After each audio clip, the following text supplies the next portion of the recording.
जो खुशियाँ सारी वो ढूंढ लाए, आओ फिर से मुस्कुराए, morning with Farah. Welcome back ATV morning with Farah. आप देख रहे हैं, हम दानीन से मिल रहे हैं, उनके वालिद शब्बीर से मिल रहे हैं। दानीन जो हैं ये गोल्ड मेडलिस्ट हैं वर्ल्ड स्कॉलर्स कप, और हमने सुना हुआ है ना कि like father like son, like daughter like mother, so like mother like daughter. हाँ, तो मुझे दानीन की बातों से लग रहा है कि Amma is the major inspiration and the force behind her, है ना? लेकिन हम आपको एक ऐसे बच्चे से भी मिलवाने वाले हैं जिनसे आपको मिलके यकीन आ जाएगा, लाइक फादर लाइक सन। मोहम्मद अली साहब हमारे बहुत वेल नोन गज़ल गायक हैं, सिंगर हैं। अक्सर आपकी मुलाकात रहती है इनसे शो में, और इनके प्यारे से बेटे मोहम्मद ताहा अली भी हमारे साथ हैं। अस्सलाम वालेकुम ताहा। वालेकुम अस्सलाम। क्या हाल है भाई? मैं ठीक। ताहा ने भी इतनी प्यारी एक नात रसूल मकबूल सल्लल्लाहु अलैहि वसल्लम है, या कव्वाली है? नात भी कह सकते हैं, कवाली भी कह सकते हैं। इस जॉनरा में कलाम है वो, कलाम, नातिया कलाम। तो इसने अपने शौक से पढ़ा कि आपने ज़बरदस्ती कहा कि नहीं तुम अब? नहीं, शौक तो इसको था, अभी कह सकते हैं कि इसका जो और थोड़ा सा बचपन था। अच्छा। अभी भी बचपन ही है, तो शुरू से इसका था शौक। तो जब देखा कि नहीं ये कर सकता है, तो फिर थोड़ा थोड़ा इसको बताना शुरू किया। तो अब माशाल्लाह ये है कि बेहतर कर रहा है। अच्छा। तो अभी पढ़ाई पहले, तो साथ साथ फिर ये भी चल रहा है, इसको साथ साथ ये भी चलेगा। अच्छा, ब्रेक पे जाने से पहले ना मैंने दानीन से एक दो सवाल किए थे, तो मैं वो करते हुए फिर ताहा आपसे भी इसी तरह की बातें करूँगी। हाँ, एक तो मैंने आपसे पूछा था कि फाइंडिंग योर नीश, कि ये पता कर चल जाए आदमी को कि मैं मेरे अंदर ये काम करने की एबिलिटी है, मैं ये कर सकता हूँ और मैं ये नहीं कर सकता, इस तरफ मैंने नहीं जाना। ये एक बड़ा मुश्किल काम होता है। सारी ज़िंदगी लोग जो है वो इस डिस्कवरी में, पता चलता है उन्हें लेट में जाके बहुत कुछ करने के बाद को ये तो करना ही नहीं था, मुझे तो दरअसल कुछ और करना था। So how come you discovered it so early? Basically, since school sets up so many extracurricular activities, and being an extroverted personality, I would sign on all of them. And afterwards, while experiencing so many things from my parents, I began to realize that it's not for me. And a lot of things, like for example, doctory, anything like that. It's some of the extracurricular activities, such as I began to know I'm not much of a sporty person. It's just fine as a hobby, but not as a profession. I didn't really like these type of things, and now I began to realize that I'm more of an outspoken person who likes to share her ideas and communicate with others. And about finding your profession, since there's so many fields that are open for me. क्या इरादा है, क्या बनना है, क्या करना है? There's so many fields, honestly. पहले तो ऐसे होता था ना कि डॉक्टर, इंजीनियर, लेकिन अब कंप्यूटर साइंसेज इतनी ज़्यादा चीज़ें खुल गई हैं कि it's very difficult, but I know that मुझे ऐसी चीज़ के अंदर जाना है जहाँ मुझे जहाँ मैं अपनी पॉइंट ऑफ व्यू शेयर कर सकूँ लोगों के साथ। And how about journalism and media, ये कहाँ प्रायोरिटी में स्टैंड करता है? There's somewhere, I mean, I'm looking forward to it, but I want to see if I could go to computer sciences. अभी इरादा इतना नहीं है, लेकिन computer sciences are kind of fun for me. Okay, ठीक है। अच्छा ताहा, आप बताइए जनाब, ये जो मैंने अभी दानीन से पूछा है यही सवाल, कि मैंने आपके अब्बू से पूछा कि आपने फोर्स किया है कि मैं गाता हूँ तो चलो तुम भी शुरू करो, या फिर आपको लगा कि नहीं ये काम मैं कर सकता हूँ, ये मुझे करना है? ये काम मैं कर सकता हूँ। ये कैसे पता चला, कब पता चला? जब बाबा गाते थे ना, तो मैं भी उनको देख देख के सीख गया। फिर जब मेरे बाबा को बताया, मुझे भी शौक है, फिर बाबा ने मुझे हारमोनियम सिखाया, और बाबा ने फिर मुझे पियानो लेके दिया, जिसके ऊपर मैं बजा लेता हूँ थोड़ा बहुत बजा लेता हूँ। तो ये तय है कि आपने गाना है या कुछ और भी करना है साथ साथ? गाना तो साथ साथ है ही, लेकिन मैं बिजनेसमैन बनना चाहता हूँ। बिजनेसमैन? Yes. किस चीज़ का बिजनेस? प्लॉट्स। ओह, आजकल चूंकि रियल एस्टेट इंडस्ट्री है, सबसे बड़ी गाड़ियाँ उनके पास है, सारा कुछ, तो उसने कहा मैं भी यही प्लॉट्स का, यानी रियल एस्टेट में जाना है, अपनी हाउसिंग सोसाइटी बनानी। अच्छा, ये शौक कहाँ से आया? ये तो काम अब्बा नहीं करते। ये समझ से बाहर है। ये किसको देख के शौक हुआ?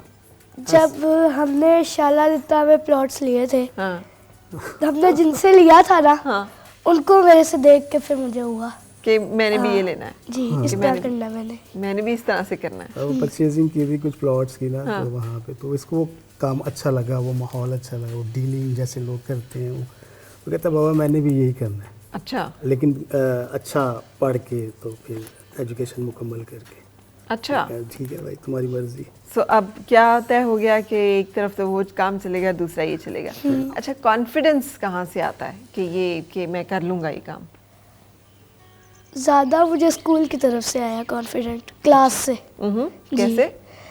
मुझे जब मेरा कॉम्पिटिशन्स होते हैं ना स्कूल में, तो मेरे जो फ्रेंड्स और क्लासमेट्स जो होते हैं वो मुझे फोर्स करते हैं ज़्यादा कि कि आप तुम कर participate सकते हो। करो। हाँ अच्छा। करो, पार्टिसिपेट करो। तो वहाँ से जीत के फिर आपका कॉन्फिडेंस जो है वो बूस्ट हुआ। जी। आपका भी कॉन्फिडेंस का यही जर्नी है? ये जो स्टेज पे जाते वक्त मुझे एक लम्हे के लिए आपका दिल जो है ना वो इतनी फुल पेस पे धड़कता है, और आपको उस वक्त अपने वजह से तमाम चीज़ों को नॉर्मलाइज करना कि आपका दिल भी कंट्रोल में आए, सांस भी कंट्रोल में आए, you go on stage and you face the audience and you are able to express yourself, है ना? तो ये कहाँ से आया ये?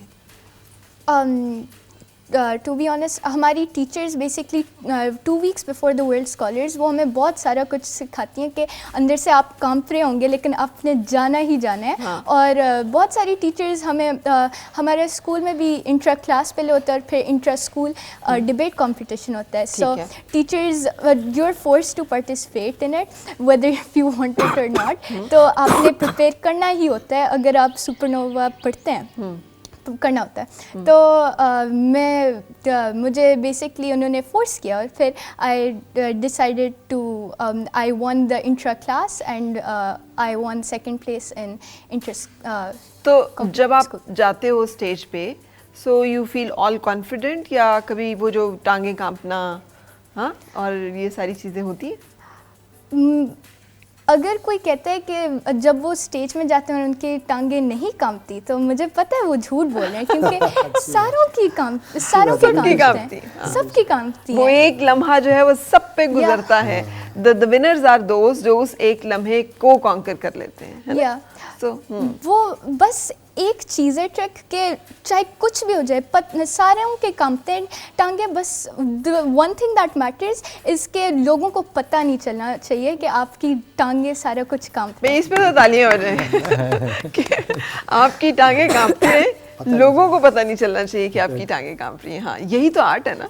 सो ये आर्ट जो है इसको मास्टर करना is the मैस्ट्री actually of this field, कि जो लोग ये काम करते हैं ना, तो उसमें अगर आप बड़े से बड़े हॉलीवुड चूँकि इज़ द मेन इंडस्ट्री हमारे यहाँ, उस पर भी देखें ना, तो the biggest actors name anyone and just an anchors and anyone, वो जब स्टेज पे जा रहे होते हैं ना, तो उनका बैक स्टेज जो एक मोमेंट होता है वो सबका एक जैसा होता है। और मैंने तो चूँकि बहुत सारा किया हुआ है, बड़े से बड़े सिंगर्स भी बैक स्टेज खड़े हों तो वो पढ़ रहे होते हैं, जिक्र कर रहे होते हैं, कुछ याद कर रहे होते हैं, अपने कॉन्फिडेंस, अपना फेथ, हीलिंग और सब चीज़ों को वो कर रहे होते हैं यूज़, ताकि वो उस मोमेंट को कॉन्कर करें। So great.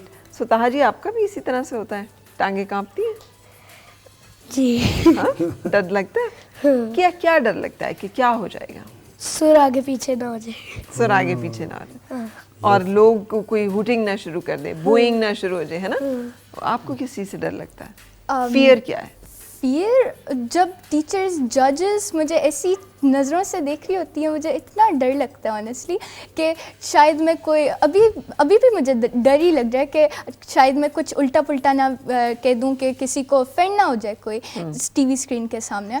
और जब मैं वहाँ जाती हूँ मुझे लाइंस तो याद करनी पड़ती हैं, तो अगर मैं कुछ उल्टा पुल्टा बोल दूँ या मैं ब्लैंक हो जाऊँ कम्प्लीटली, तो मेरे मार्क्स कटेंगे। और अगर मैं हैंड जेस्चर्स ना करूँ तो उसके भी मार्क्स। ऐसे बेसिकली डिबेटिंग में ऐसा वो आपकी हर मूव को ना वो काउंट कर रहे होते हैं और उनके मार्क्स होते हैं। तो इसलिए आपको मल्टीटास्किंग करनी होती है बेसिकली, कि हैंड जेस्चर हो, दूसरी टीम के साथ बदतमीज़ी ना हो और आपके पॉइंट्स भी वैलिड हों।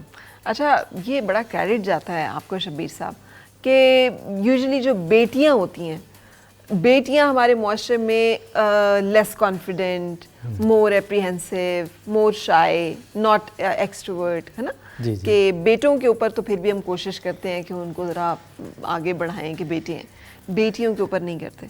सो आपने इसमें ओनली चाइल्ड, लेकिन उसमें भी आपने मेरा ख्याल है कोई फ़र्क नहीं रखा कि किसी तरह का आपके जहन में कि बेटी है या बेटा है। बिल्कुल भी नहीं, बिल्कुल भी नहीं। और ये this stands for both of us, like me and her mother. हम दोनों ने कभी इसको नहीं किया, बल्कि वो जो इनकी जो मदर हैं वो खुद वर्किंग हैं, और आगे उनकी जो मदर है वो भी वर्किंग थी। अच्छा। तो वो टीचर थी और उन्होंने रिटायर हो गई अब तो उन्होंने ये सारा घर में देखा हुआ है कि भाई इस तरह से बेटियों को और वो करना, और वो उनका हमेशा से रहा है कि बेटी है, और स्पेशली जो कुछ उन्होंने फेस किया वो इससे अक्सर कहती होती है कि मेरी ये कोशिश होती है कि तुम्हें वो ना फेस करना पड़े, वो हर्डल जो सिर्फ बेटी होने की वजह से फेस करनी पड़ी या लड़की होने की वजह से आपको फील्ड में फेस करनी पड़ी, तो उनको कैसे करना है, उनसे घबराना नहीं है, ये तुमने सीखना है, क्योंकि फील्ड में जाना है और या जहाँ पे भी जाना है तो ये तुम्हें दुनिया में कहीं भी होगी। तो ये डिस्क्रिमिनेशन आपको हो ना कि यहाँ पे है और वहाँ नहीं है, वेस्ट में नहीं है या कहीं नहीं, तो ऐसा नहीं है। ये हर जगह आपको कहीं ना कहीं इसका कोई ना कोई शेप, कोई ना कोई एटीट्यूड, कोई ना कोई मैग्नीट्यूड इसका मिलेगा ज़रूर। तो उसके लिए वो नो डाउट इसको हमेशा कहती होती हैं कि तुमने बिल्कुल अपने आप को वो नहीं लेना कि जो कोई कुछ कर सकता है वो तुम भी कर सकते हो। बिल्कुल कर सकती हो, बिल्कुल। अच्छा मोहम्मद अली, आपने ताहा अगर बेटी होते तो भी आप इसको इनकरेज करते इसी तरह? बिल्कुल, बेटी है ना अल्हम्दुलिल्लाह। अच्छा। इससे बड़ी है तो उसको भी शौक है, उसको भी शौक है, वो भी कर रही है पढ़ाई के साथ साथ। तो भी सही, मैंने उसको कहा हुआ है आप जहाँ तक आप कर सकती हैं करें। अच्छा ताहा, कौन आपके जहन में है? Who is your favourite singer? किसकी तरह बनना चाहते हो? अभी जो है मेरा वो ज़ैन ज़ोहेब है। अच्छा, क्यों? ज़ैन ज़ोहेब, क्यों? क्यों? मुझे इनकी मतलब कवालियाँ बहुत अच्छी लगती हैं। अच्छा, सो आपका जो इंक्लिनेशन है वो कवाली की तरफ है, तो क्यों नहीं नुसरत फ़तेह अली ख़ान और उस्ताद राहत फ़तेह अली ख़ान और ये लोग? वो भी अच्छे लगते हैं, नुसरत फ़तेह अली ख़ान तो उनसे भी अच्छे लगते हैं। वो तो बहुत अच्छे लगते हैं। हाँ, चलें ठीक है। अच्छा, हम यहाँ पे एक ब्रेक लेंगे और ब्रेक के बाद जब हम आएंगे तो ताहा ने जो खूबसूरत सा कलाम रिकॉर्ड किया है हम आपको वो भी सुनवाएंगे। Stay with us. आओ फिर से मुस्कुराए और मिलके गुनगुनाए हैं गुमशुदा जो खुशियाँ।